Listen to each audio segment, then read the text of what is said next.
একটি গল্প আছে না যে সেই 6 অন্ধ ব্যক্তি একটি হাতি দেখেছিল, তারা কিছু দেখতে পায় না। একজন যে হাতির দেহটি ধরেছিল সে বলেছিল যে হাতি হচ্ছে দেয়ালের মতো, আরেকজন লেজ ধরেছিল সে বলেছিল হাতি হচ্ছে দড়ির মতো, আর যিনি হাতির সুরটি ধরেছিল সে বলেছিল বল্লমের মতো।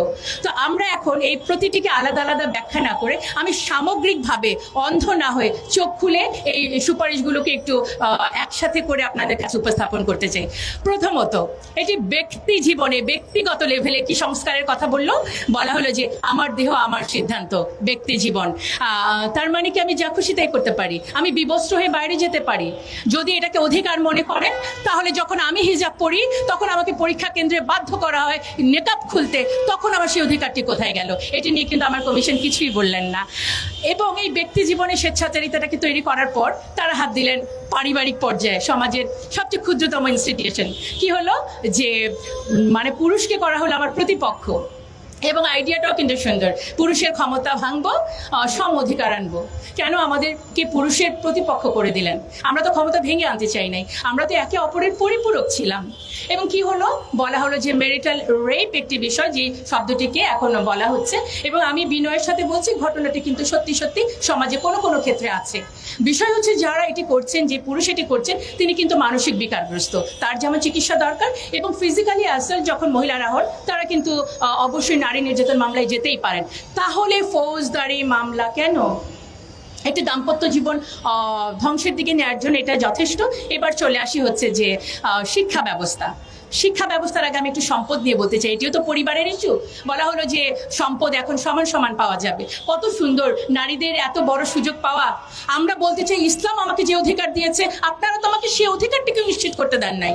আমার এই সোসাইটি থেকে তো আমি আমার ভাইয়ের কাছ থেকে যতটুকু প্রাপ্য সম্পদ পাওয়ার কথা সেটাই পাচ্ছি না। আপনারা খুব সুন্দর করে আইওয়াস দিয়ে আমাকে খুশি করে বলছেন এখন থেকে আমি আমার ভাইয়ের সমান সম্পদ পাবো। এই জায়গাটায় অবশ্যই বাস্তবিকভাবে এটি কিন্তু আসা উচিত ছিল। যে বিষয়টি ক্লিয়ার করতে চাই, তারা তাদের প্রতিবেদনে সুস্পষ্ট করে লিখেছে ধর্ম নারীকে বৈষম্য করেছে। আমি জোর গলায় বলতে চাই, ধর্ম নারীকে বৈষম্য করে নাই, ধর্মের প্রয়োগ নারীকে ভুলভাবে প্রয়োগ। আমার ধর্ম আমাকে বলল যে দেনমোহরের মাধ্যমে বিয়েটা হবে, আর আমার সমাজ আমাকে যৌতুকের মধ্যে ঠেলে দিল। এবং যৌতুক না দিলে শুধু বিবাহ বন্ধ না, গায়ের মধ্যে কেরোসিন ঢেলে আমাকে পুড়িয়ে দেওয়া হলো। তারপর এই মৃত্যুর জন্য আমার ধর্ম দায়ী নাকি আমার সমাজ? আমাদের কি চিন্তাটা করতে হবে। এবং দেখেন এটার মধ্যে হচ্ছে আরেকটি হচ্ছে পতিতাবৃত্তি। অলরেডি এটা নিয়ে অনেক কথা বলেছেন। এবং আপনি আমাকে আমার দাম্পত্য সম্পর্কের মধ্যে সংঘাত বাড়ালেন, আমার ভাই এবং আমার বাবার সাথে সম্পর্কে সংঘাত জড়ালেন, এবং পতিতাবৃত্তিকে করে দিলেন উন্মুক্ত। তখন এই যে কিছুক্ষণ আগে আমাদের আরো অন্যান্য বক্তারা বলেছেন, স্বামী তখন এই ফৌজদারি মামলা এড়ানোর জন্য কিন্তু যাচ্ছে কোথায়? পতিতালয়ে। আমার অনেক ছাত্রীকে আমরা কিন্তু অনেক হোটেলে এই ধরনের সম্পর্কে দেখতে পাই যেখানে পুলিশ তাদেরকে গ্রেফতার করছে।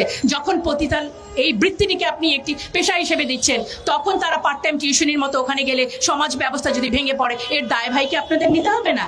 দেখেন এই একই সাথে হচ্ছে যে গণমাধ্যমে বলা হলো যে কিছু কিছু শব্দ প্রয়োগ করা যাবে না, যেমন হচ্ছে নৈতিকতা, অশ্লীলতা, শালীনতাপূর্ণ পোশাক, ধর্মীয় অনুভূতি। আমি এই কথাগুলো কেন বলতে পারবো না? কারণ আমি অশালীন হয়ে চলবো? অবশ্যই শালীনতা আমার সামাজিক ভ্যালু, যে কোনো ধর্মের মধ্যে কোনো অশালীনতা নেই। সুতরাং এই শব্দগুলো যে তারা ব্যবহার করতে দিচ্ছে না, দেখেন সমাজটা কিভাবে করে যাচ্ছে। এবার সমাজের আরেকটি উপাদান হচ্ছে শিক্ষা। সেখানেও বলা হলো সম্মতিতে যৌন মিলন সংক্রান্ত পড়ালেখার বিষয়টাও থাকবে। তাহলে আর বাকিটা থাকলো কি? দেখেন এবার যদি এখানে আরেকটা শব্দ, জেন্ডার স্টেরিওটাইপ, কোনো কথা বলা যাবে না। যেমন হচ্ছে ঘরে কাজ শুধু নারীরা করবে, এই কথাটা বলা যাবে না। এবং বলা যাবে না নারীরা ধূমপান করে না। আপনারা একটু চিন্তা করেন, ধূমপান তো কারো জন্যই সুস্থ না, ভালো না, তাহলে কেন শুধুমাত্র নারীদের কথাটা এটা বলা যাবে না? এভাবে করে ব্যক্তি জীবন, আমার পরিবার জীবন, সমাজ জীবন কিন্তু তার এই কমিশনের মাধ্যমে, সুপারিশের মাধ্যমে এটি ধ্বংস হওয়ার পথে। এবার আমি চলে যাচ্ছি রাষ্ট্রীয় পর্যায়ে কি হচ্ছে। পার্বত্য চট্টগ্রাম কিন্তু আপনারা শুনে ফেলেছেন যে এটা দিয়ে কি হবে। এছাড়া আরো যেটি বলা হয়েছে যে আন্তর্জাতিক যত সনদ আছে, যা মানে আপনার সিডো এবং পিএফ এর যত সনদ হয়, এগুলোকে আমাদের পার্লামেন্টে পাশ করে দিতে হবে। আমরা যদি স্বাধীন দেশ হই, কোনোভাবেই আন্তর্জাতিক কোনো সনদ মানতে আমরা বাধ্য নই। সেখানে প্রত্যেকটা দেশ তার রিজার্ভেশন রাখতেই পারে। সেই আন্তর্জাতিক সংস্থার সনদ আমরা এভাবে করে মেনে নিব যারা মানবাধিকারের নামে অমুসলিমদের সমর্থন করে এবং ফিলিস্তিনের মতো জায়গায় যখন এভাবে মৃত্যু হচ্ছে, যে সংস্থা চুপ করে থাকে, আপনারা তাদের প্রেসক্রিপশন যদি বাস্তবায়ন করতে বলেন, অবশ্যই আমাদের অবস্থান এটার বিপক্ষে। আমাদেরকে আমি পুরো বিষয়টাকে হাতি দেখার মতো, একসাথে দেখার মতো কেন বললাম? কারণ হচ্ছে এটি একটি পাশ্চাত্য প্রেসক্রিপশন, মানে ইমপ্লিমেন্টেশনের একটি ছক। সেটি কিভাবে? দাতা সংস্থা, আমরা জানি যে নিউ ওয়ার্ল্ড অর্ডার নামে একটি সিচুয়েশন সামনে আসবে, যেখানে মূল বিষয় থাকবে দেয়ার ইজ নো রিলিজন, ধর্ম বলতে কোনো কিছু থাকবে না। আমাদের শিক্ষা ব্যবস্থায় কিছুদিন আগে ট্রান্সজেন্ডার ঢুকানো হলো, এখন ধীরে ধীরে আমাদের নারীদেরকে পতিতালয় থেকে পুনর্বাসন না করে এটা উন্মুক্ত করে দেওয়া হলো।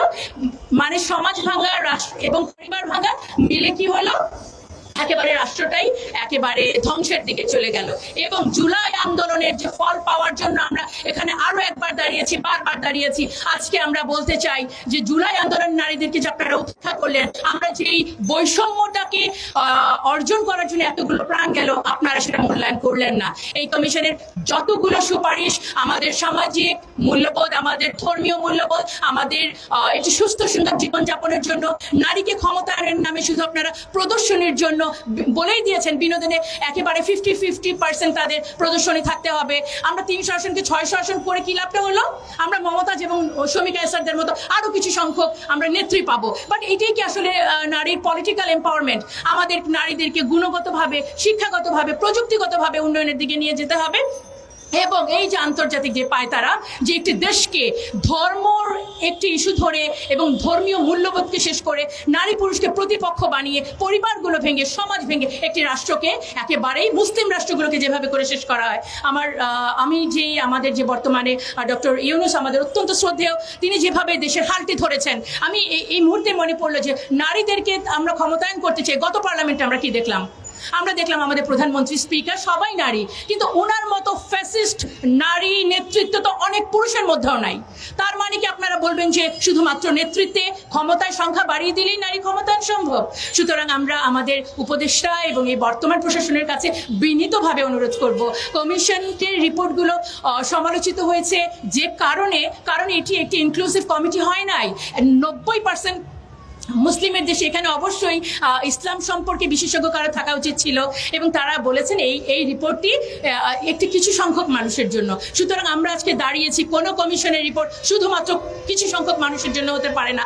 নারীর জন্য রিপোর্ট সেটি হবে যেটি সার্বজনীন। এবং আমি আবার এই প্রশাসনকে বিনীতভাবে অনুরোধ করতে চাই, একটি সর্বজন গৃহীত কমিশনের মাধ্যমে এবং কোনো ধরনের বৈষম্য তৈরি না করে, সমাজকে অস্থিতিশীল না করে, আমার রাষ্ট্রকে যদি এগিয়ে নিয়ে যেতে চান, নারীর পার্টিসিপেশনকে যদি সত্যি আপনারা মূল্যায়ন করতে চান, তাহলে আরেকটি কমিশন করে এবং সত্যি সত্যি আমাদের সুন্দর কিছু গুণগত মান উন্নয়নের জন্য সুপারিশ করবেন। জি, ধন্যবাদ সবাইকে।